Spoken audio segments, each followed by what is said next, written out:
यार एक दूसरे पे दोषारोपण करने से नहीं होगा। आप जिस चीज़ को कर रहे हैं, जिस विषय को कर रहे हैं, राजनीति कर रहे हैं, जन सेवा कर रहे हैं, समाज सेवा कर रहे हैं, तो उसको पूरी ईमानदारी से करिए। आपको जनता 1 लाख वोट दिया था, सोने के लिए नहीं।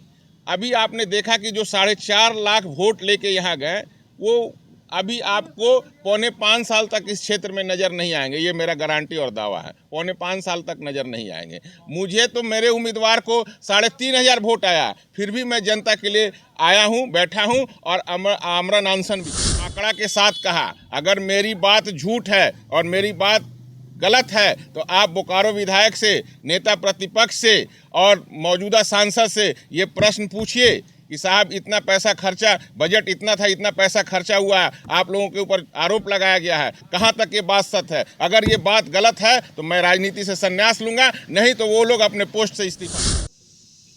सबसे बड़ी समस्या है इस क्षेत्र में, बोकारो ज़िले में और बोकारो विधानसभा अंतर्गत बिजली की समस्या, जैसा कि आप देख रहे हैं, जान रहे हैं।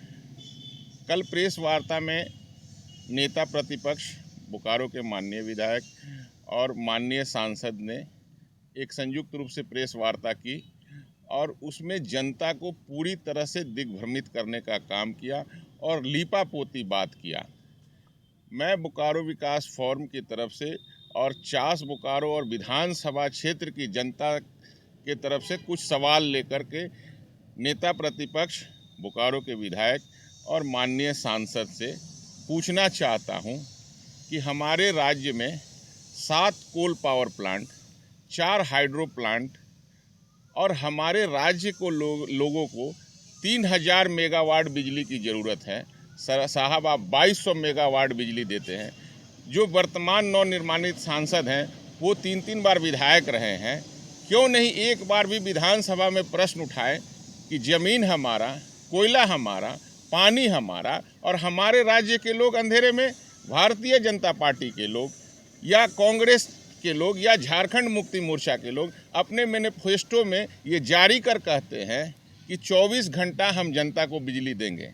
मैं इन सभी नेताओं से पूछना चाहता हूं कि 3,000 इस राज्य को मेगावाट बिजली की ज़रूरत है और 2,200 मेगावाट आप बिजली देते हैं।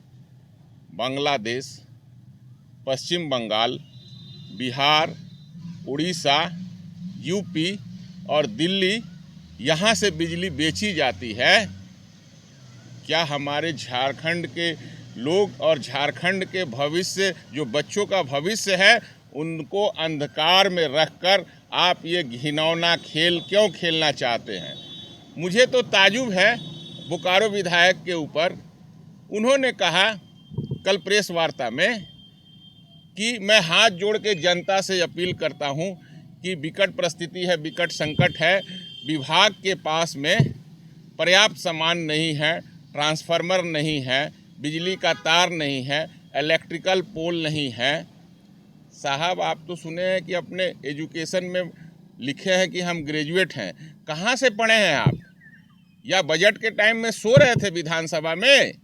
2023 और 24 का बजट में सरकार ने 3,617 करोड़ रुपया बिजली विभाग को दिया और वही विभाग ने 10,850 करोड़ रुपया खर्चा किया।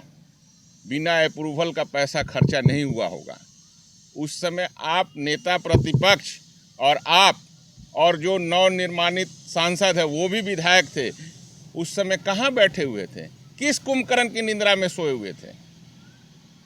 अभी 24 से 25 तक, जैसा कि आप देख रहे हैं बजट में, उस बजट को सरकार ने 56% घटा दिया और इनको 2,700 करोड़ रुपया खर्च करने के लिए दिया बिजली विभाग को। अभी तक 4,780 करोड़ रुपया विभाग ने खर्चा कर दिया और कहते हैं कि ट्रांसफार्मर नहीं है, इलेक्ट्रिकल पोल नहीं है। ये उच्च स्तरीय जांच का विषय है।